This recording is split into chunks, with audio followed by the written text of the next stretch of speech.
Welcome to Break the Rules with Dr. Lauren Lax, a podcast dedicated to quieting the noise in the health, food, and fitness world. Dr. Lauren is a leading nutritionist, therapist, and functional medicine practitioner on a mission to help others thrive in their own lives, mind, body, and soul. And now, your host, Dr. Lauren Lax. Well, hello. Welcome to another edition of the Break the Rules podcast, where we talk about quieting the noise in the health, food, and fitness world. And today, I'm super honored to have Julie Michelson in the house, and she is an autoimmunity wellness expert and functional medicine certified health coach who's really been seeing skyrocketing results with her clients right now during a time in the world where we may feel some instability in our health with COVID and also just quarantine, perhaps just at home, unending schedules and eating foods that you may not usually eat, or just lifestyle habits, getting a new rhythm that hasn't really existed before. So it can maybe feel counterintuitive to some people for a healthy routine, but Julie in her work has really been seeing quite the opposite. So I'm really excited to have this conversation with her today and just to talk about how you can really use this time to maximize your health and the opportunities for you ahead. And Julie, thanks so much for coming on. And if you could just give us a little bit of background on who you are and what got you doing the work you're doing in the world. Sure. Thanks, Lauren. I'm so happy to be here. I, like so many of us, came to functional medicine and the wellness world through my own health struggles and journey. I was diagnosed with rheumatoid arthritis when I was in my early 30s. And I spent a decade, I wish it was a year. I spent a decade in decline, just accumulating medications and more diagnoses, doing all of the things that my brilliant Western medicine docs told me to do, but unfortunately just wasn't getting better, and was told actually that there was no hope to get better. So that wasn't even something that should be on my radar. So thank goodness I did my own discovery and learning and experimenting and did heal all of my autoimmune symptoms. And that drove my passion to get educated and trained so that I could help others so that everybody knows that they can heal. Yeah, I would love to know, what were your discoveries? Because similarly, kind of found functional medicine through not necessarily like just on Dr. Google, reading a lot of blogs though and such. And it's really cool to see the movement now because there's people like you and more functional medicine practitioners popping up where perhaps people don't have to have that long, drawn out journey to finding a different path. But what did that path look like for getting out of your RA and busting through ceilings in your health? So for me, yes, it was a long and crooked journey, a lot of trial and error. And I started mostly with just diet change after diet change, just trying new things. By the time I was grain-free and paleo, the step that really for me, dietary-wise, was a breakthrough was finding Dave Asprey and Bulletproof, because I'd been on a low-fat diet my whole life. And it wasn't until understanding the why of, how important healthy fats are and shifting my mindset around fat consumption that I was able to fully start to really heal. Yeah, I love that. So I call it the light bulb moments, and we all have ours. And it's usually the anecdote to what we were doing before. That's the catalyst. So let's kind of dive right into it. So right now you're working a lot with autoimmune kind of within that sphere. But talk a little bit about or speak to what COVID has, brought us to from an opportunity perspective, or what you're finding with your patients. Absolutely. I love the saying that with every challenge comes opportunity. And I am rooted firmly in that belief that it's up to us to create the opportunity or to find the opportunity.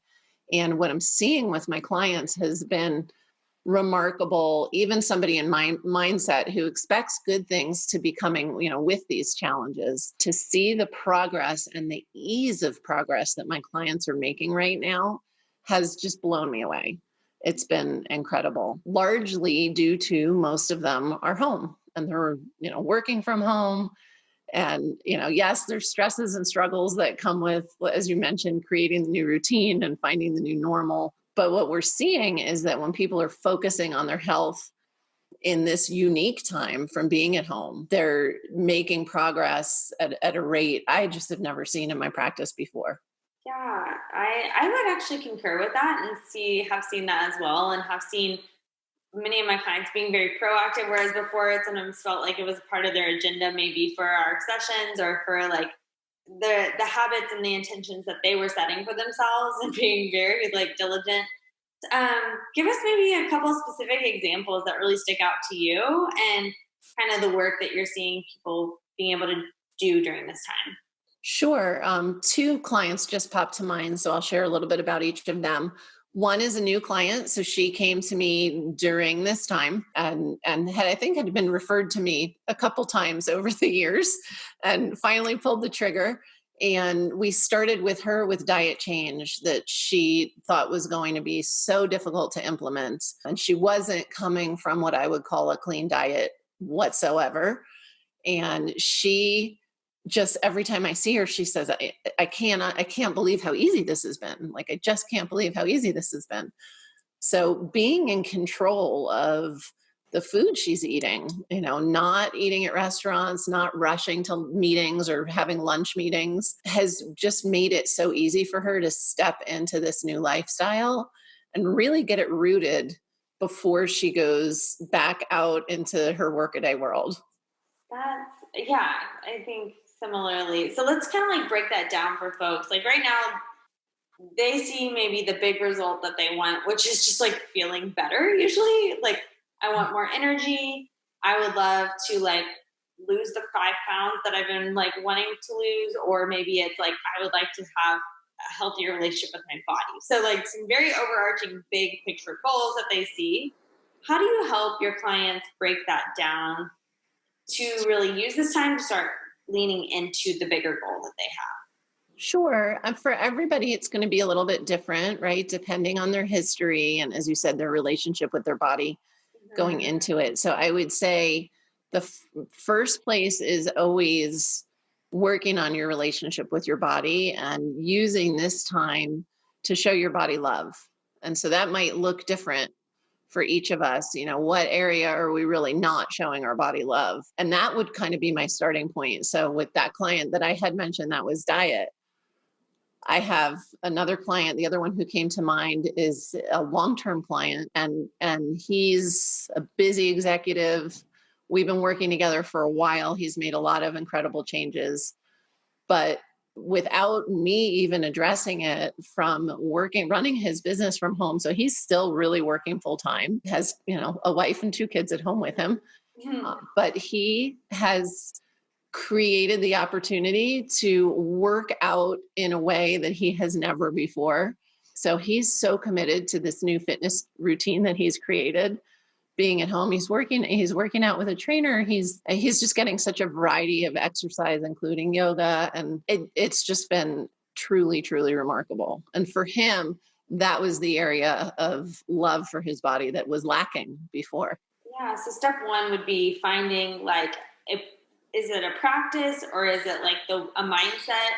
Both, that to get into that state, because it's easy to say like, okay, I'm going to love my body. But if you really don't feel it, like, how do you get to feeling? Absolutely. And I think for so many of us in this time, I look at stress management first, because we are in such a unique time, especially people without a dedicated like stress management routine, like a committed routine. That's kind of the first area that needs addressing, because all of us, our cortisol is elevated a little bit. And even those of us that are receiving so many gifts of the opportunities of this time, it's still unknown and strange. And maybe we have a loved one that's sick, or, there are all these different stressors that are kind of new and unusual for us. So I would say mindset's huge. Stress management is huge, because if you're not taking care of that part, I wouldn't want you trying to jump in to create some other changes, because then those just become big stressors. So first place is getting right mind and then body, like really just engaging. Like, I am going to, like, whether it's create habits that love my body, or like, then I would imagine it's like starting small, right? Absolutely. And how do you help your clients pick out like what to focus on and how to start small? And because again, we see the bigger goal in mind, and getting there can feel very daunting. Yeah. One of the things I love doing with my clients, I like taking a unique approach for like stress management. A lot of people are afraid of the word meditation. They just cringe. I can't, or I've just had too many clients say that word stresses me out. So we work one-on-one, but the key is finding what fills your cup, right? So before we start changing and taking things away, and it's what makes you feel good, what makes you feel relaxed. I have a lot of clients that had like hobbies they gave up just through life and busyness. A lot of artists, hidden artists. So sometimes, like for them, it would be, draw for 20 minutes instead of using the M word. So it really becomes individual. But if you answer that question of like, what makes you feel good or what do you love? Like that's the best place to start. Yeah, finding like what energizes you. I really liked how you talked about adding versus taking away. Talk a little bit about that because we don't really hear a lot of that in if you're going to a diet list online, even if it's a healthy diet, there's usually like the foods not to eat versus the food to eat, or take away the Netflix like we were talking about before. So speak to like what the adding mindset can do, even if it kind of yields a similar like practical step. Absolutely. And the end goal is the same, right? So we're not only adding, often we are, yes, we're adding the good, and then we're adjusting the things maybe that aren't supporting us as much. So like regarding food, I'm an AIP coach, autoimmune paleo coach. So that's a pretty, strict, especially the first phase protocol, right? And a lot of people are like, oh my gosh, I always start, no matter what direction we're taking diet-wise with clients, I always start with, let's add in more veggies. Like, let's start adding in more of the foods you should be getting before we even start worrying about what we need to take away. Mm-hmm. I just find that whole approach to everything where we want to create a change, the adding first really helps with the mindset and helps protect against that fear of, being denied something that you really want. Right. I love that. And I speak a lot to that too. Like you thinking with the abundance mindset versus the restrictive mindset on the diet front. How about when it comes to exercise? So that's maybe something that like people are like overtly, okay, we're adding it in. People usually, some people are taking it out too if they've been over exercising and it's just finding a yin and yang. Let's kind of like, how do you help people find the next best step? So we added in some veggies or color and just expanding variety with the diet. What do we do with exercise? Exercise, for me, I like to approach a lot like the whole stress management meditation thing. And I like to use the word movement because again, I don't, some people, you say exercise and they think CrossFit, right? So, and I like to tie it in. If you can move your body doing something you really enjoy, like I'm an avid equestrian. My horses are lazy. Riding them is a workout. Lifting hay bales, taking care of my barn is a workout. So not everybody has horses or a barn, but whatever it is you love, if you love to hike, if we can tie movement in to enjoyment first to get the body responding to physical activity, then we can build from there and target some specific types of exercise. Very cool. So again, thinking more like with a positive frame of mind towards movement, just like we think about food. So not like what can't I have, but what can I have and what do I love to do? It's a little bit better taste in the mouth. I kind of speak to as well, if a person is just like typically does autopilot with exercise, they love exercising because it gives them a high of how they feel. However, they're not as connected with their body still, or maybe just are in go mode often without really like tapping into like, well, is this really serving my body? Or I'm not getting my period once a month and something is speaking, but we're not able to listen. How do you help those clients find that balance? That's another fairly common, more common than one would expect, the other side of the spectrum, right? And I see it a lot, especially with autoimmunity and chronic illness. It's kind of like that one thing people don't want to give up. So, they're pushing through pain. Like you said, they're disconnecting. They're not listening to their body. Maybe they have lost their period. Maybe they have diarrhea every time they run. And they just, their mindset is that exercise is good, so I'm going to do it. And so I see that I see it very often. And what they're doing is they're creating more inflammation, and their body's trying to tell them, but they're not listening. So we, depending on how seriously, I don't want to use the word addicted, but attached to their, what I would consider excessive exercise routine they are, would depend on how slow the steps are that we would take them back. But a lot of people, once they get an understanding, step one is always getting them to hear the messages. So often I can hear them when they're telling me what's going on. It gives me a perfect chance to reflect, and add in some education about what their body's going through and the cycle they're perpetuating. And often that is enough when they really get an understanding of what they're doing to get them to back off, and we can change approaches where they're going to stay fit. Mm-hmm. They're just going to do it in a way that supports their health. Yeah, I like to think the same thing in helping the client, like problem solve what to do actually in those fill times that were maybe spent like 7 days of CrossFit or 6 days of CrossFit. It's maybe not completely just sitting on a couch and like eating bonbons either, that it has to be. But maybe it's creating a new routine to like go on an evening walk and like do yoga, or even for me, it was power yoga. Like it still was yoga to me. And that was really hard for me to do. So like there's different shades of yoga. Maybe not doing CrossFit yoga, being super chill, but ways to like just kind of fill in where that habit of just the go, go, go mode is, to have a little bit more yin yang with the workout. And then eventually where you're able to release and not have to go daily either. Like if you miss a day or go travel, like you're not just the world won't end for it. Yeah. Right. Yeah. So, and then the body can heal, and everybody is individual, but you can build back up to a healthy level, but you've got to give the body a chance to heal. Yeah, give it that space to just breathe, that inflammation to come down. So we talked about movement, we talked about just abundance of food and just a mindset of not what can't I have, but what can. How about like sleep? Is that something that you find with your clients is an issue? Because I find that it's very rampant, sleep issues, whether people are waking up on a regular basis or just not sleeping much, or they're just tired all day, but not able to sleep at night. Like, what do you find there, and how do you help like kind of come back to balance there?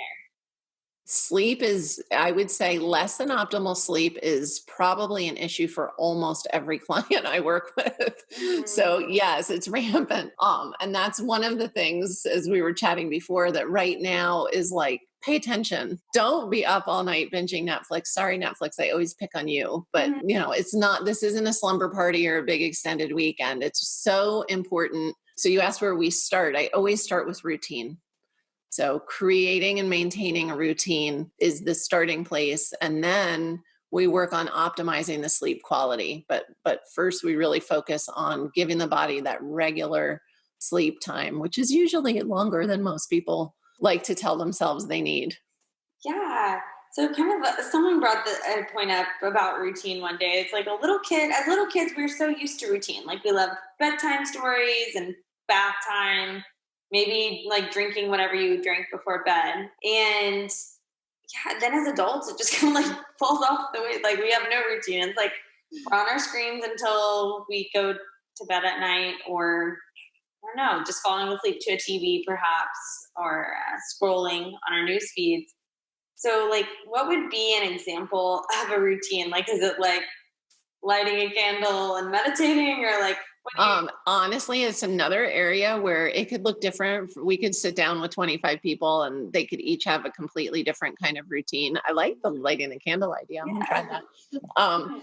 It is you want a consistent bedtime, right? Just like you were saying, when we were kids, and humans thrive on routine. We do. So being consistent with your bedtime and your wake time, which means, not sleeping till 11 on the weekends, and then only getting 4 hours a night of sleep during the week. Like really the body doesn't know the difference between what day of the week it is. So starting with protecting that space. And then as you mentioned, creating that like getting ready for bed routine. And it can look like really anything that settles anybody. So like you said, I mean, I have a good friend who she has like her nighttime tea every night. That's part of her bedtime routine. A lot of people like to take a bath.